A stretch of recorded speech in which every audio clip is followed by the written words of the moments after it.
Chapter 17. Elizabeth related to Jane the next day what had passed between Mr. Wickham and herself. Jane listened with astonishment and concern. She knew not how to believe that Mr. Darcy could be so unworthy of Mr. Bingley's regard, and yet, it was not in her nature to question the veracity of a young man of such amiable appearance as Wickham. The possibility of his having endured such unkindness was enough to interest all her tender feelings, and nothing remained therefore to be done, but to think well of them both, to defend the conduct of each, and throw into the account of accident or mistake whatever could not be otherwise explained. "They have both," said she, "been deceived, I dare say, in some way or other, of which we can form no idea. Interested people have perhaps misrepresented each to the other. It is, in short, impossible for us to conjecture the causes or circumstances which may have alienated them, without actual blame on either side." Very true, indeed. And now, my dear Jane, what have you got to say on behalf of the interested people who have probably been concerned in the business? Do clear them too, or we shall be obliged to think ill of somebody. "Laugh as much as you choose, but you will not laugh me out of my opinion.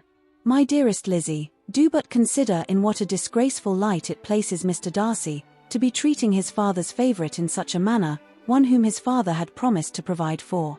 It is impossible. No man of common humanity, no man who had any value for his character, could be capable of it. Can his most intimate friends be so excessively deceived in him? Oh, no. I can much more easily believe Mr. Bingley's being imposed on, than that Mr. Wickham should invent such a history of himself as he gave me last night. Names, facts, everything mentioned without ceremony. If it be not so, let Mr. Darcy contradict it. Besides, there was truth in his looks. It is difficult indeed, it is distressing. One does not know what to think." "I beg your pardon, one knows exactly what to think." But Jane could think with certainty on only one point, that Mr. Bingley, if he had been imposed on, would have much to suffer when the affair became public. The two young ladies were summoned from the shrubbery, where this conversation passed, by the arrival of the very persons of whom they had been speaking. Mr. Bingley and his sisters came to give their personal invitation for the long-expected ball at Netherfield, which was fixed for the following Tuesday. The two ladies were delighted to see their dear friend again, called it an age since they had met, and repeatedly asked what she had been doing with herself since their separation. To the rest of the family they paid little attention, avoiding Mrs. Bennet as much as possible, saying not much to Elizabeth, and nothing at all to the others. They were soon gone again, rising from their seats with an activity which took their brother by surprise, and hurrying off as if eager to escape from Mrs. Bennet's civilities. The prospect of the Netherfield ball was extremely agreeable to every female of the family. Mrs. Bennet chose to consider it as given in compliment to her eldest daughter, and was particularly flattered by receiving the invitation from Mr. Bingley himself, instead of a ceremonious card. Jane pictured to herself a happy evening in the society of her two friends, and the attentions of her brother, and Elizabeth thought with pleasure of dancing a great deal with Mr. Wickham, and of seeing a confirmation of everything in Mr. Darcy's look and behaviour. The happiness anticipated by Catherine and Lydia depended less on any single event, or any particular person, for though they each, like Elizabeth, meant to dance half the evening with Mr. Wickham, he was by no means the only partner who could satisfy them, and a ball was, at any rate, a ball. And even Mary could assure her family that she had no disinclination for it. "While I can have my mornings to myself," said she, "it is enough. I think it is no sacrifice to join occasionally in evening engagements. Society has claims on us all, and I profess myself one of those who consider intervals of recreation and amusement as desirable for everybody." Elizabeth's spirits were so high on this occasion, that though she did not often speak unnecessarily to Mr. Collins, she could not help asking him whether he intended to accept Mr. Bingley's invitation, and if he did, whether he would think it proper to join in the evening's amusement. And she was rather surprised to find that he entertained no scruple whatever on that head, and was very far from dreading a rebuke either from the Archbishop, or Lady Catherine de Bourgh, by venturing to dance.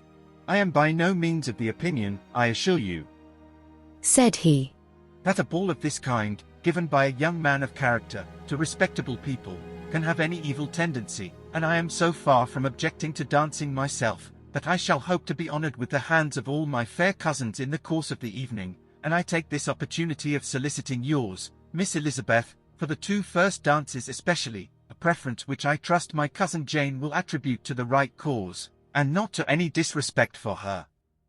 Elizabeth felt herself completely taken in. She had fully proposed being engaged by Mr. Wickham for those very dances, and to have Mr. Collins instead. Her liveliness had never been worse timed. There was no help for it, however. Mr. Wickham's happiness and her own were perforce delayed a little longer, and Mr. Collins's proposal accepted with as good a grace as she could. She was not the better pleased with his gallantry from the idea it suggested of something more. It now first struck her that she was selected from among her sisters as worthy of being mistress of Hunsford Parsonage and of assisting to form a quadrille table at Rosings, in the absence of more eligible visitors.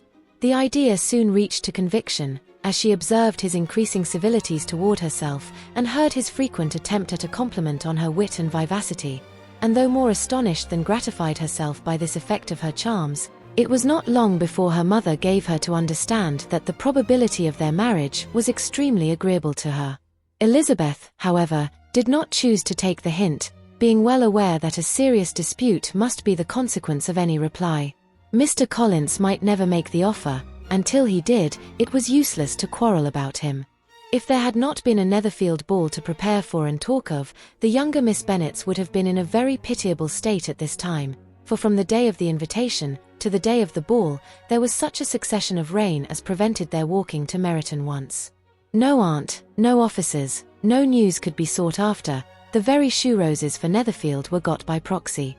Even Elizabeth might have found some trial of her patience in weather which totally suspended the improvement of her acquaintance with Mr. Wickham, and nothing less than a dance on Tuesday could have made such a Friday, Saturday, Sunday, and Monday endurable to Kitty and Lydia. Chapter 18. Till Elizabeth entered the drawing-room at Netherfield, and looked in vain for Mr. Wickham among the cluster of red coats there assembled, a doubt of his being present had never occurred to her. The certainty of meeting him had not been checked by any of those recollections that might not unreasonably have alarmed her. She had dressed with more than usual care, and prepared in the highest spirits for the conquest of all that remained unsubbed of his heart, trusting that it was not more than might be won in the course of the evening.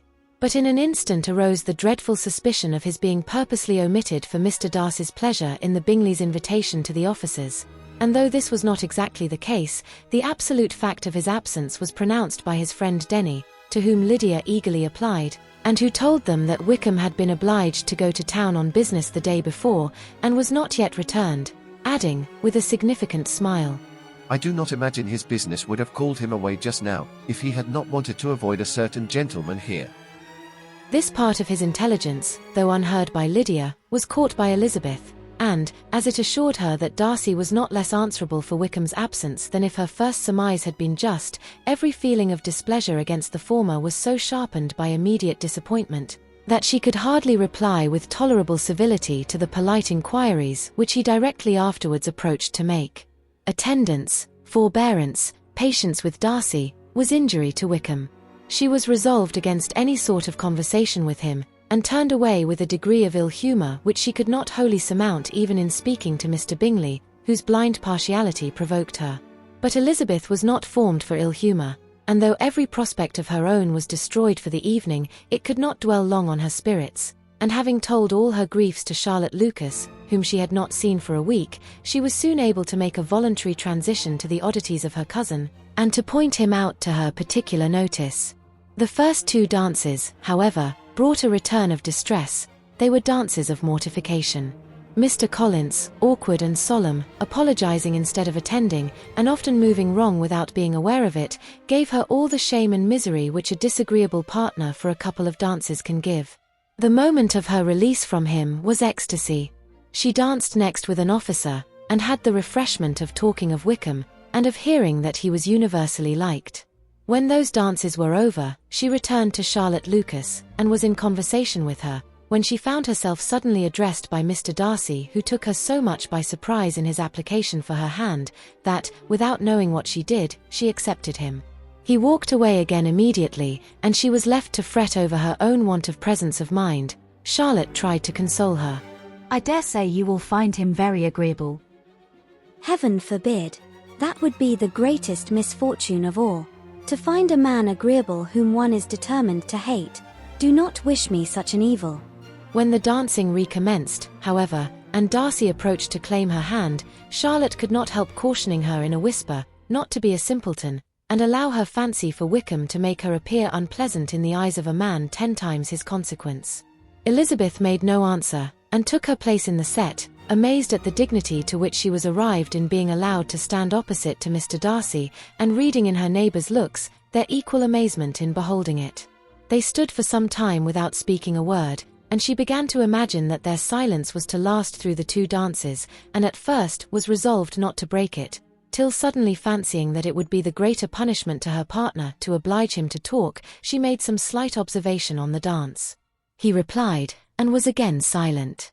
After a pause of some minutes, she addressed him a second time with, It is your turn to say something now, Mr. Darcy. I talked about the dance, and you ought to make some sort of remark on the size of the room, or the number of couples. He smiled, and assured her that whatever she wished him to say should be said. Very well. That reply will do for the present. Perhaps by and by I may observe that private balls are much pleasanter than public ones. But now we may be silent. Do you talk by rule, then, while you are dancing? Sometimes. One must speak a little, you know. It would look odd to be entirely silent for half an hour together, and yet for the advantage of some, conversation ought to be so arranged, as that they may have the trouble of saying as little as possible. Are you consulting your own feelings in the present case, or do you imagine that you are gratifying mine? Both, replied Elizabeth archly. For I have always seen a great similarity in the turn of our minds. We are each of an unsocial, taciturn disposition, unwilling to speak, unless we expect to say something that will amaze the whole room, and be handed down to posterity with all the eclat of a proverb. This is no very striking resemblance of your own character, I am sure, said he. How near it may be to mine, I cannot pretend to say. You think it a faithful portrait undoubtedly. I must not decide on my own performance. He made no answer, and they were again silent till they had gone down the dance, when he asked her if she and her sisters did not very often walk to Meryton. She answered in the affirmative, and, unable to resist the temptation, added, When you met us there the other day, we had just been forming a new acquaintance. The effect was immediate. A deeper shade of hauteur overspread his features, but he said not a word, and Elizabeth, though blaming herself for her own weakness, could not go on. At length Darcy spoke, and in a constrained manner said, Mr. Wickham is blessed with such happy manners as may ensure his making friends. Whether he may be equally capable of retaining them, is less certain. He has been so unlucky as to lose your friendship, replied Elizabeth with emphasis. And in a manner which he is likely to suffer from all his life. Darcy made no answer, and seemed desirous of changing the subject. At that moment, Sir William Lucas appeared close to them, meaning to pass through the set to the other side of the room, but on perceiving Mr. Darcy, he stopped with a bow of superior courtesy to compliment him on his dancing and his partner. I have been most highly gratified indeed, my dear sir. Such very superior dancing is not often seen. It is evident that you belong to the first circles. Allow me to say, however, that your fair partner does not disgrace you, and that I must hope to have this pleasure often repeated, especially when a certain desirable event, my dear Eliza, glancing at her sister and Bingley, shall take place. What congratulations will then flow in? I appeal to Mr. Darcy, but let me not interrupt you, sir. You will not thank me for detaining you from the bewitching converse of that young lady, whose bright eyes are also upbraiding me. The latter part of this address was scarcely heard by Darcy, but Sir William's allusion to his friend seemed to strike him forcibly, and his eyes were directed with a very serious expression towards Bingley and Jane, who were dancing together. Recovering himself, however, shortly, he turned to his partner, and said, Sir William's interruption has made me forget what we were talking of. I do not think we were speaking at all. Sir William could not have interrupted 2 people in the room who had less to say for themselves. We have tried 2 or 3 subjects already without success, and what we are to talk of next I cannot imagine. What think you of books? said he, smiling. Books, oh, no. I am sure we never read the same, or not with the same feelings. I am sorry you think so, But if that be the case, there can at least be no want of subject. We may compare our different opinions. No, I cannot talk of books in a ballroom. My head is always full of something else. The present always occupies you in such scenes, does it?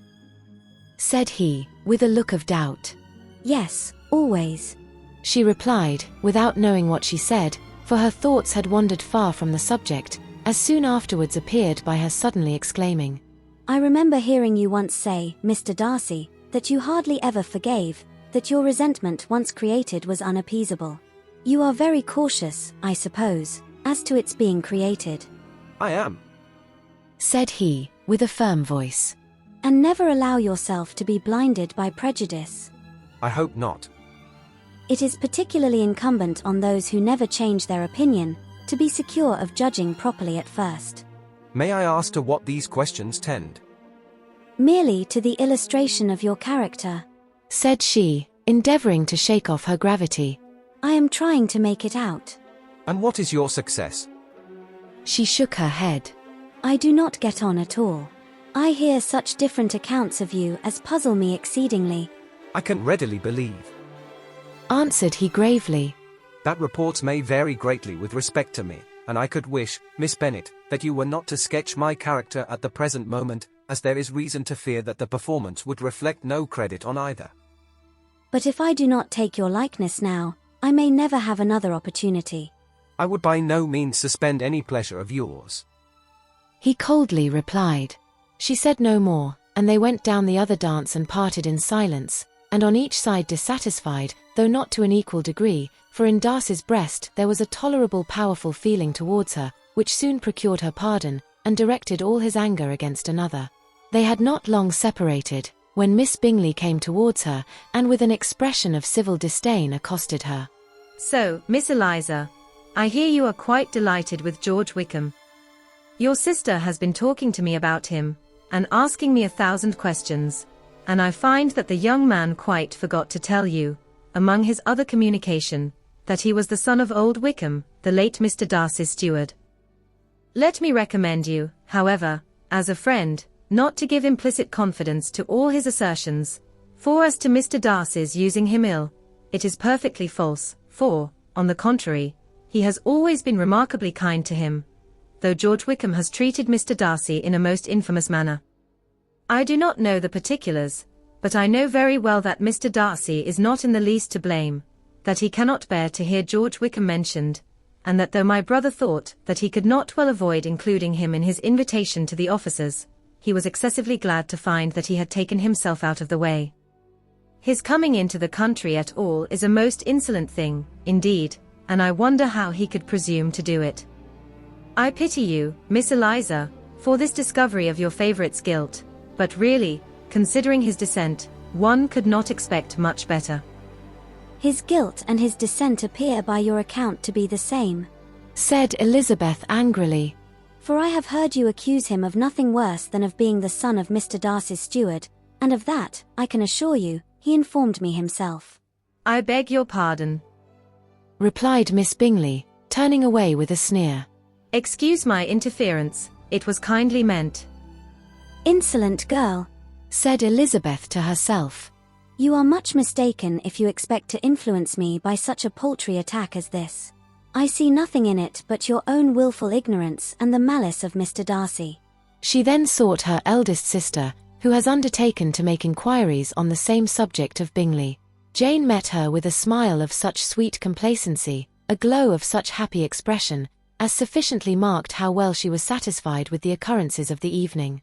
Elizabeth instantly read her feelings, and at that moment solicitude for Wickham, resentment against his enemies, and everything else, gave way before the hope of Jane's being in the fairest way for happiness.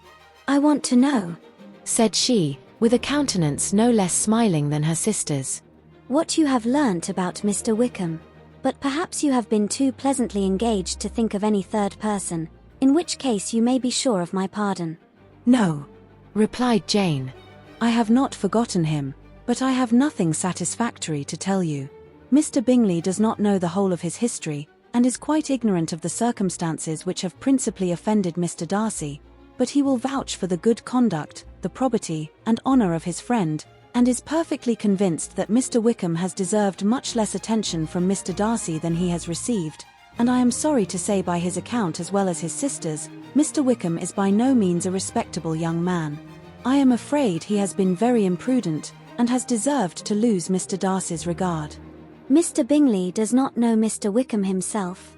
No, he never saw him till the other morning at Meryton. This account, then, is what he has received from Mr. Darcy. I am satisfied. But what does he say of the living?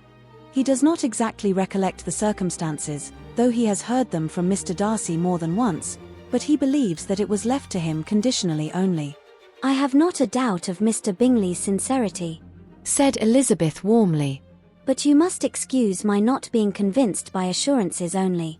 Mr. Bingley's defence of his friend was a very able one, I dare say, but since he is unacquainted with several parts of the story, and has learnt the rest from that friend himself, I shall venture to still think of both gentlemen as I did before. She then changed the discourse to one more gratifying to each, and on which there could be no difference of sentiment. Elizabeth listened with delight to the happy, though modest hopes which Jane entertained of Mr. Bingley's regard, and said all in her power to heighten her confidence in it. On their being joined by Mr. Bingley himself, Elizabeth withdrew to Miss Lucas, to whose inquiry after the pleasantness of her last partner she had scarcely replied, before Mr. Collins came up to them, and told her with great exultation that he had just been so fortunate as to make a most important discovery. I have found out, said he, by a singular accident, that there is now in the room a near relation of my patroness. I happened to overhear the gentleman himself mentioning to the young lady who does the honours of the house the names of his cousin Mr. Burf, and of her mother Lady Catherine. How wonderfully these sort of things occur! Who would have thought of my meeting with, perhaps, a nephew of Lady Catherine de Burf in this assembly? I am most thankful that the discovery is made in time for me to pay my respects to him, which I am now going to do, and trust he will excuse my not having done it before. My total ignorance of the connection must plead my apology. You are not going to introduce yourself to Mr. Darcy? Indeed I am. I shall entreat his pardon for not having done it earlier. I believe him to be Lady Catherine's nephew. It will be in my power to assure him that her ladyship was quite well yesterday se'night. Elizabeth tried hard to dissuade him from such a scheme, assuring him that Mr. Darcy would consider his addressing him without introduction as an impertinent freedom, rather than a compliment to his aunt, that it was not in the least necessary there should be any notice on either side, and that if it were, it must belong to Mr. Darcy, the superior in consequence, to begin the acquaintance. Mr. Collins listened to her with the determined air of following his own inclination, and, when she ceased speaking, replied thus. My dear Miss Elizabeth, I have the highest opinion in the world in your excellent judgment in all matters within the scope of your understanding, but permit me to say, that there must be a wide difference between the established forms of ceremony amongst the laity, and those which regulate the clergy, for, give me leave to observe that I consider the clerical office as equal in point of dignity with the highest rank in the kingdom, provided that a proper humility of behaviour is at the same time maintained. You must therefore allow me to follow the dictates of my conscience on this occasion, which leads me to perform what I look on as a point of duty. Pardon me for neglecting to profit by your advice, which on every other subject shall be my constant guide, though in the case before us I consider myself more fitted by education and habitual study to decide on what is right than a young lady like yourself. And with a low bow he left her to attack Mr. Darcy, whose reception of his advances she eagerly watched, and whose astonishment at being so addressed was very evident. Her cousin prefaced his speech with a solemn bow, and though she could not hear a word of it, she felt as if hearing it all, and saw in the motion of his lips the words apology, Hunsford, and Lady Catherine de Burf. It vexed her to see him expose himself to such a man.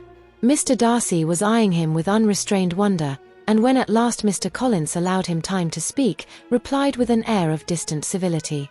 Mr. Collins, however, was not discouraged from speaking again, and Mr. Darcy's contempt seemed abundantly increasing with the length of his second speech, and at the end of it he only made him a slight bow, and moved another way. Mr. Collins then returned to Elizabeth. I have no reason, I assure you, said he, to be dissatisfied with my reception. Mr. Darcy seemed much pleased with the attention. He answered me with the utmost civility, and even paid me the compliment of saying that he was so well convinced of Lady Catherine's discernment as to be certain she could never bestow a favour unworthily. It was really a very handsome thought. Upon the whole, I am much pleased with him. As Elizabeth had no longer any interest of her own to pursue, she turned her attention almost entirely on her sister and Mr. Bingley, and the train of agreeable reflections which her observations gave birth to made her perhaps almost as happy as Jane. She saw her in idea settled in that very house, in all the felicity which a marriage of true affection could bestow, and she felt capable, under such circumstances, of endeavouring even to like Bingley's two sisters. Her mother's thoughts she plainly saw were bent the same way, and she determined not to venture near her, lest she might hear too much. When they sat down to supper, therefore, she considered it a most unlucky perverseness which placed them within one of each other, and deeply was she vexed to find that her mother was talking to that one person, Lady Lucas, freely, openly, and of nothing else but her expectation that Jane would soon be married to Mr. Bingley. It was an animating subject, and Mrs. Bennet seemed incapable of fatigue while enumerating the advantages of the match. His being such a charming young man, and so rich, and living but 3 miles from them, were the first points of self-gratulation, and then it was such a comfort to think how fond the two sisters were of Jane, and to be certain that they must desire the connection as much as she could do. It was, moreover, such a promising thing for her younger daughters, as Jane's marrying so greatly must throw them in the way of other rich men. And lastly, it was so pleasant at her time of life to be able to consign her single daughters to the care of their sister, that she might not be obliged to go into company more than she liked. It was necessary to make this circumstance a matter of pleasure, because on such occasions it is the etiquette, but no one was less likely than Mrs. Bennet to find comfort in staying home at any period of her life. She concluded with many good wishes that Lady Lucas might soon be equally fortunate, though evidently and triumphantly believing there was no chance of it.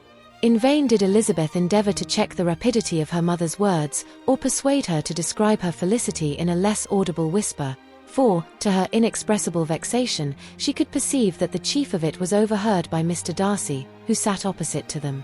Her mother only scolded her for being nonsensical. "What is Mr. Darcy to me, pray, that I should be afraid of him? I am sure we owe him no such particular civility as to be obliged to say nothing he may not like to hear." "For heaven's sake, madam, speak lower. What advantage can it be for you to offend Mr. Darcy?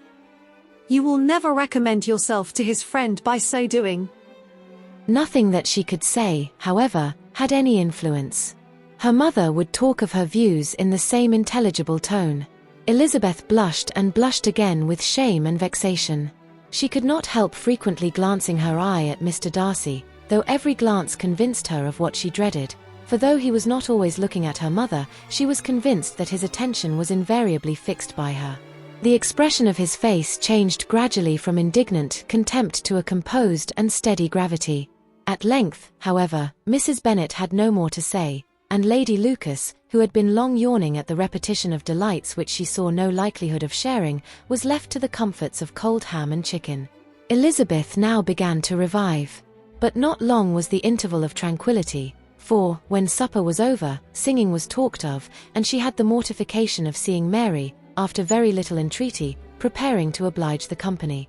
By many significant looks and silent entreaties did she endeavour to prevent such a proof of complaisance, but in vain. Mary would not understand them. Such an opportunity of exhibiting was delightful to her, and she began her song. Elizabeth's eyes were fixed on her with most painful sensations, and she watched her progress through the several stanzas with an impatience which was very ill rewarded at their close. For Mary, on receiving, amongst the thanks of the table, the hint of a hope that she might be prevailed on to favour them again, after the pause of half a minute began another. Mary's powers were by no means fitted for such a display. Her voice was weak, and her manner affected. Elizabeth was in agonies. She looked at Jane, to see how she bore it, but Jane was very composedly talking to Bingley. She looked at his two sisters, and saw them making signs of derision at each other, and at Darcy, who continued, however, imperturbably grave. She looked at her father to entreat his interference, lest Mary should be singing all night. He took the hint, and when Mary had finished her second song, said aloud, "That will do extremely well, child. You have delighted us long enough. Let the other young ladies have time to exhibit. Mary, though pretending not to hear, was somewhat disconcerted, and Elizabeth, sorry for her, and sorry for her father's speech, was afraid her anxiety had done no good. Others of the party were now applied to. If I said Mr. Collins, were so fortunate as to be able to sing, I should have great pleasure, I am sure, in obliging the company with an air, for I consider music as a very innocent diversion, and perfectly compatible with the profession of a clergyman. I do not mean, however, to assert that we can be justified in devoting too much of our time to music, for there are certainly other things to be attended to. The rector of a parish has much to do. In the first place, he must make such an agreement for tithes as may be beneficial to himself and not offensive to his patron. He must write his own sermons, and the time that remains will not be too much for his parish duties, and the care and improvement of his dwelling, which he cannot be excused from making as comfortable as possible. And I do not think it of light importance that he should have attentive and conciliatory manner towards everybody, especially towards those to whom he owes his preferment. I cannot acquit him of that duty, nor could I think well of the man who should omit an occasion of testifying his respect towards anybody connected with the family. And with a bow to Mr. Darcy, he concluded his speech, which had been spoken so loud as to be heard by half the room. Many stared, many smiled, but no one looked more amused than Mr. Bennet himself, while his wife seriously commended Mr. Collins for having spoken so sensibly, and observed in a half-whisper to Lady Lucas that he was a remarkably clever, good kind of young man. To Elizabeth it appeared that, had her family made an agreement to expose themselves as much as they could during the evening, it would have been impossible for them to play their parts with more spirit or finer success. And happy did she think it for Bingley and her sister that some of the exhibition had escaped his notice, and that his feelings were not of a sort to be much distressed by the folly which he must have witnessed.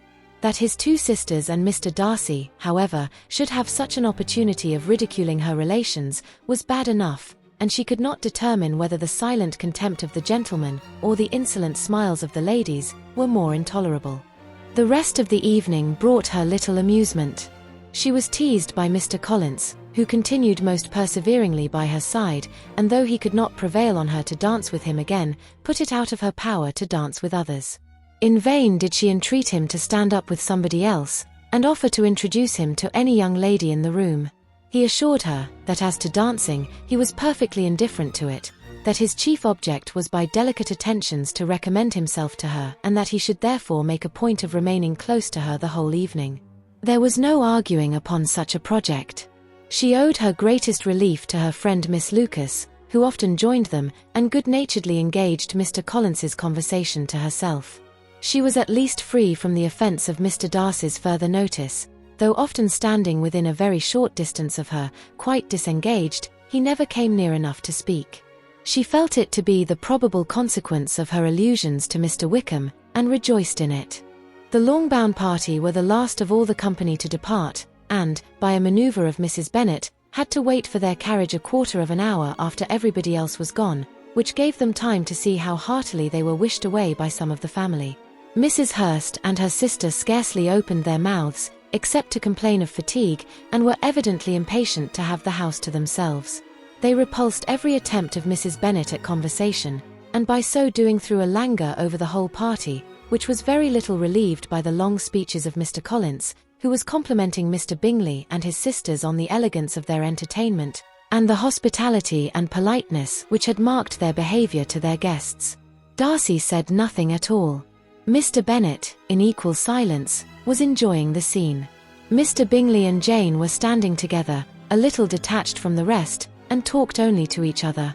Elizabeth preserved as steady a silence as either Mrs. Hurst or Miss Bingley, and even Lydia was too much fatigued to utter more than the occasional exclamation of "Lord, how tired I am," accompanied by a violent yawn. When at length they arose to take leave, Mrs. Bennet was most pressingly civil in her hope of seeing the whole family soon at Longbourn, and addressed herself especially to Mr. Bingley, to assure him how happy he would make them by eating a family dinner with them at any time, without the ceremony of a formal invitation. Bingley was all grateful pleasure, and he readily engaged for taking the earliest opportunity of waiting on her, after his return from London, whither he was obliged to go the next day for a short time. Mrs. Bennet was perfectly satisfied, and quitted the house under the delightful persuasion that, allowing for the necessary preparations of settlements, new carriages, and wedding clothes, she should undoubtedly see her daughter settled at Netherfield in the course of 3 or 4 months. Of having another daughter married to Mr. Collins, she thought with equal certainty, and with considerable, though not equal, pleasure. Elizabeth was the least dear to her of all her children, and though the man and the match were quite good enough for her, the worth of each was eclipsed by Mr. Bingley and Netherfield. Chapter 19. The next day opened a new scene at Longbourn. Mr. Collins made his declaration in form, having resolved to do it without loss of time, as his leave of absence extended only to the following Saturday, and having no feelings of diffidence to make it distressing to himself even at the moment, he set about it in a very orderly manner, with all the observances, which he supposed a regular part of the business. On finding Mrs. Bennet, Elizabeth, and one of the younger girls together, soon after breakfast, he addressed the mother in these words. May I hope, Madam, for your interest with your fair daughter Elizabeth, when I solicit for the honour of a private audience with her in the course of this morning. Before Elizabeth had time for anything but a blush of surprise, Mrs. Bennet answered instantly. Oh dear, yes, certainly. I am sure Lizzie will be very happy. I am sure she can have no objection. Come, Kitty, I want you upstairs. And, gathering her work together, she was hastening away, when Elizabeth called out. Dear madam, do not go. I beg you will not go. Mr. Collins must excuse me. He can have nothing to say to me that anybody need not hear. I am going away myself. No, no, nonsense, Lizzie. I desire you to stay where you are. And upon Elizabeth's seeming really, with vexed and embarrassed looks, about to escape, she added, Lizzie, I insist upon your staying and hearing Mr. Collins. Elizabeth would not oppose such an injunction, and a moment's consideration making her also sensible that it would be wisest to get it over as soon and as quietly as possible, she sat down again and tried to conceal, by incessant employment, the feelings which were divided between distress and diversion. Mrs. Bennet and Kitty walked off, and as soon as they were gone, Mr. Collins began. Believe me, my dear Miss Elizabeth, that your modesty, so far from doing you any disservice, rather adds to your other perfections. You would have been less amiable in my eyes had there not been this little unwillingness, but allow me to assure you, that I have your respected mother's permission for this address. You can hardly doubt the purport of my discourse, however your natural delicacy may lead you to dissemble, my attentions have been too marked to be mistaken. Almost as soon as I entered the house, I singled you out as the companion of my future life.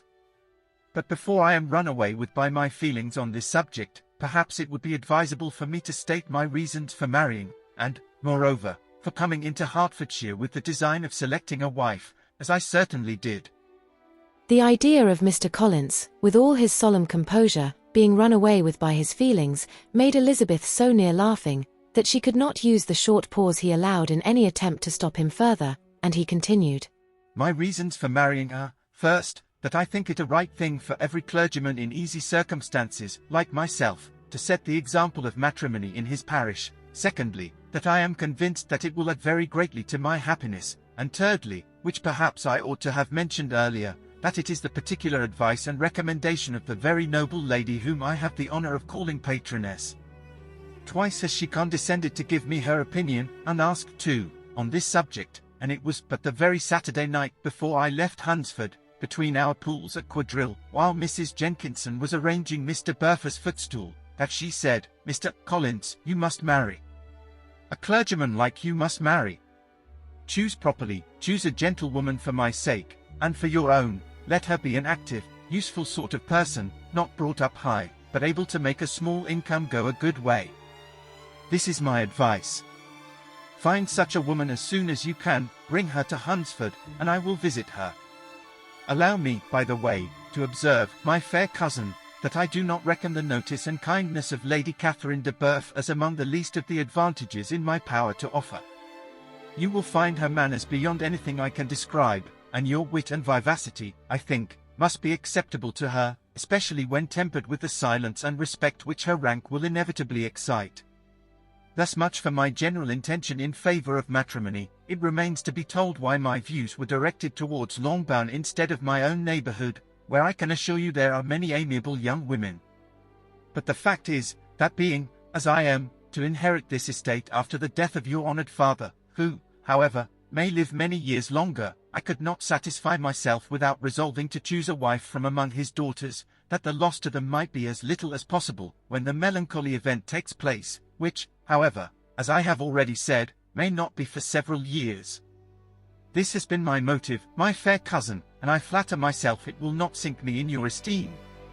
And now nothing remains but for me but to assure you in the most animated language of the violence of my affection.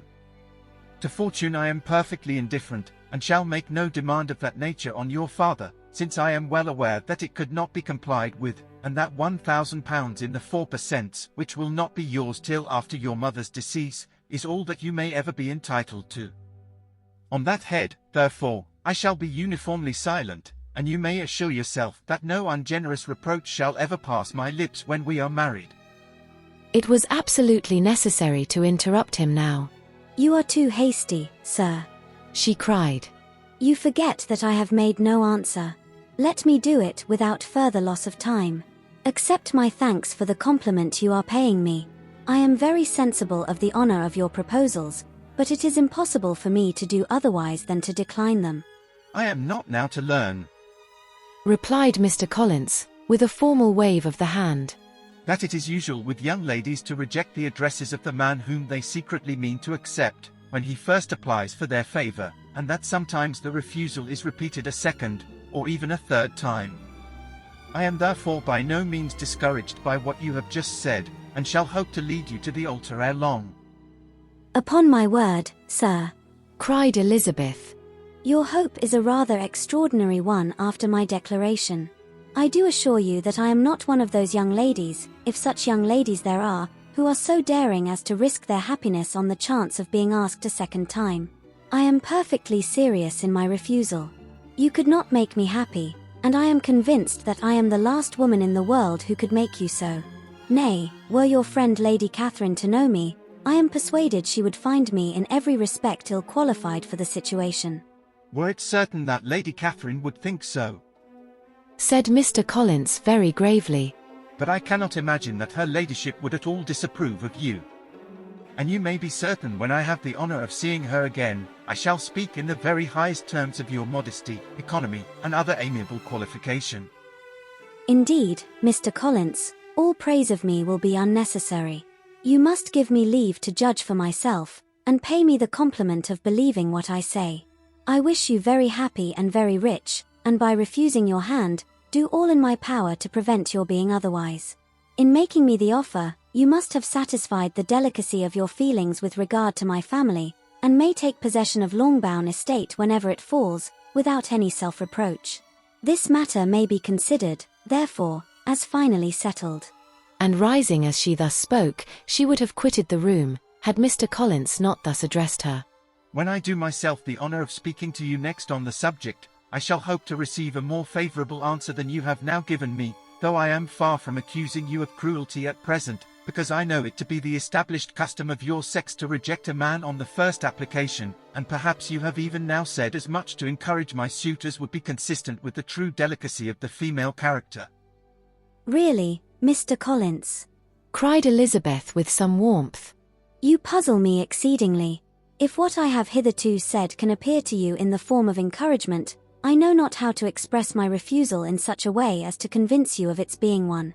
You must give me leave to flatter myself, my dear cousin, that your refusal of my addresses is merely words of course.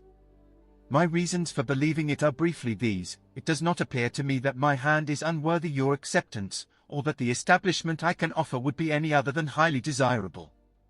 My situation in life, my connections with the family of de Berth, and my relationship to your own, are circumstances highly in my favor, and you should take it into further consideration, that in spite of your manifold attractions, it is by no means certain that another offer of marriage may ever be made you. Your portion is unhappily so small that it will in all likelihood undo the effects of your loveliness and amiable qualifications.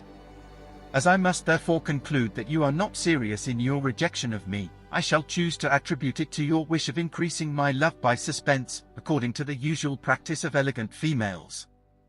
I do assure you, sir, that I have no pretensions whatever to that kind of elegance which consists in tormenting a respectable man. I would rather be paid the compliment of being believed sincere. I thank you again and again for the honor you have done me in your proposals, but to accept them is absolutely impossible. My feelings in every respect forbid it. Can I speak plainer?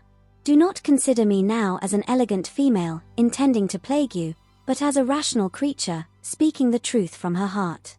You are uniformly charming, cried he, with an air of awkward gallantry. and I am persuaded that when sanctioned by the express authority of both your excellent parents, my proposals will not fail of being acceptable. To such perseverance in wilful self-deception Elizabeth would make no reply, and immediately and in silence withdrew, determined, if he persisted in considering her repeated refusals as flattering encouragement, to apply to her father, whose negative might be uttered in such a manner as to be decisive, and whose behaviour at least could not be mistaken for the affectation and coquetry of an elegant female. Chapter 20. Mr. Collins was not left long to the silent contemplation of his successful love, for Mrs. Bennet, having dawdled about in the vestibule to watch for the end of the conference, no sooner saw Elizabeth open the door and with quick step pass her towards the staircase, than she entered the breakfast-room, and congratulated both him and herself in warm terms on the happy prospect or their nearer connection. Mr. Collins received and returned these felicitations with equal pleasure, and then proceeded to relate the particulars of their interview, with the result of which he trusted he had every reason to be satisfied, since the refusal which his cousin had steadfastly given him would naturally flow from her bashful modesty and the genuine delicacy of her character. This information, however, startled Mrs. Bennet. She would have been glad to be equally satisfied that her daughter had meant to encourage him by protesting against his proposals, but she dared not believe it, and could not help saying so. But, depend upon it, Mr. Collins, she added, that Lizzie shall be brought to reason. I will speak to her about it directly.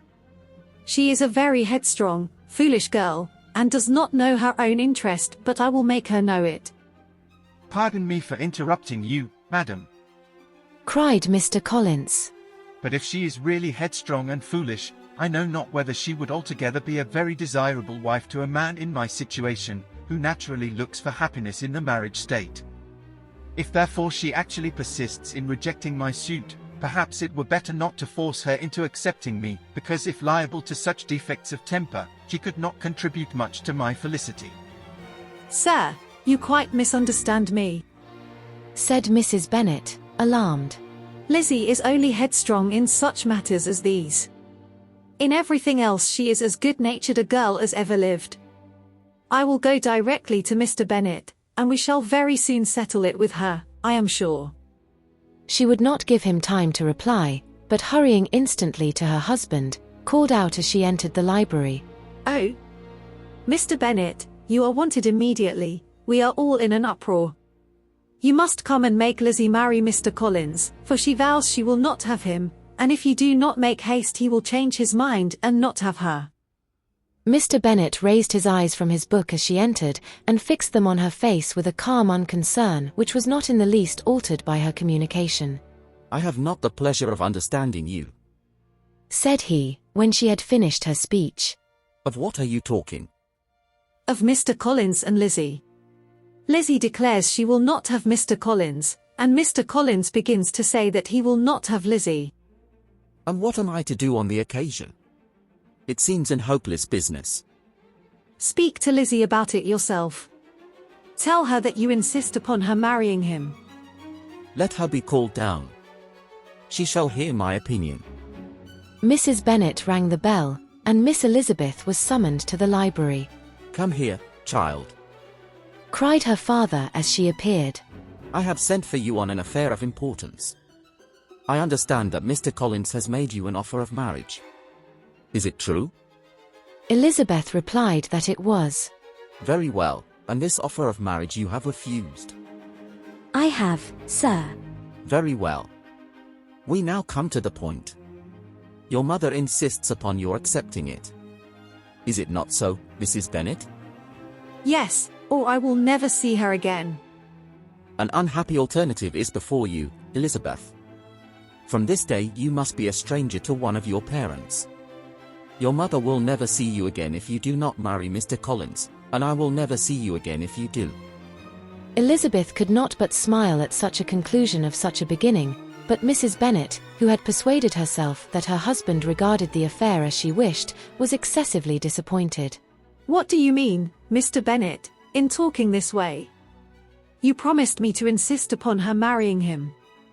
My dear, replied her husband, I have two small favors to request. First, that you will allow me the free use of my understanding on the present occasion, and secondly, of my room. I shall be glad to have the library to myself as soon as may be. Not yet, however, in spite of her disappointment in her husband, did Mrs. Bennet give up the point. She talked to Elizabeth again and again, coaxed and threatened her by turns. She endeavoured to secure Jane in her interest, but Jane, with all possible mildness, declined interfering, and Elizabeth, sometimes with real earnestness and sometimes with playful gaiety, replied to her attacks. Though her manner varied, however, her determination never did. Mr. Collins, meanwhile, was meditating in solitude on what had passed. He thought too well of himself to comprehend on what motives his cousin could refuse him, and though his pride was hurt, he suffered in no other way. His regard for her was quite imaginary, and the possibility of her deserving her mother's reproach prevented his feeling any regret. While the family were in this confusion, Charlotte Lucas came to spend the day with them.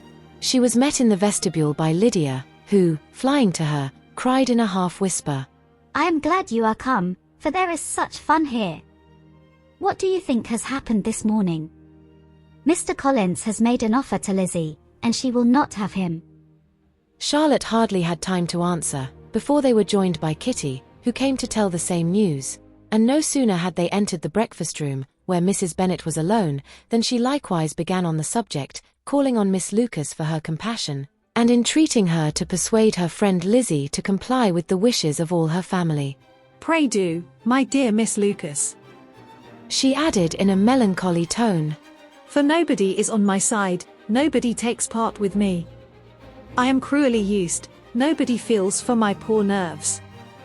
Charlotte's reply was spared by the entrance of Jane and Elizabeth. Aye, there she comes, continued Mrs. Bennet, looking as unconcerned as may be, and caring no more for us than if we were at York, provided she can have her own way. But I tell you, Miss Lizzie, if you take it into your head to go on refusing every offer of marriage in this way, you will never get a husband at all, and I am sure I do not know who is to maintain you when your father is dead.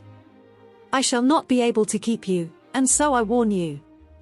I have done with you from this very day.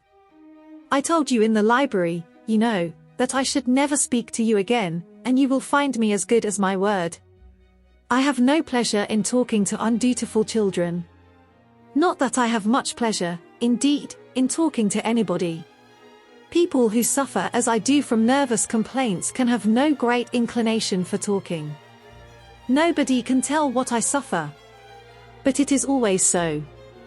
Those who do not complain are never pitied. Her daughters listened in silence to this effusion, sensible that any attempt to reason with her or soothe her would only increase the irritation.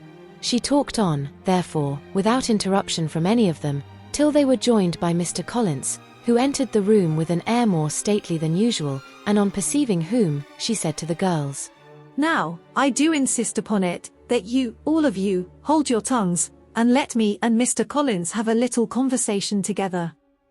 Elizabeth passed quietly out of the room, Jane and Kitty followed, but Lydia stood her ground, determined to hear all she could, and Charlotte, detained first by the civility of Mr. Collins, whose inquiries after herself and all her family were very minute, and then by a little curiosity, satisfied herself with walking to the window and pretending not to hear. In a doleful voice Mrs. Bennet began the projected conversation. Oh, Mr. Collins, My dear madam, replied he, let us be forever silent on this point. Far be it from me. He presently continued, in a voice that marked his displeasure, to resent the behavior of your daughter.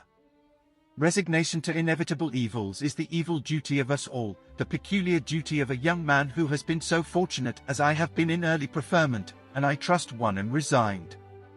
perhaps not the less so from feeling a doubt of my positive happiness had my fair cousin honoured me with her hand, for I have often observed that resignation is never so perfect as when the blessing denied begins to lose somewhat of its value in our estimation.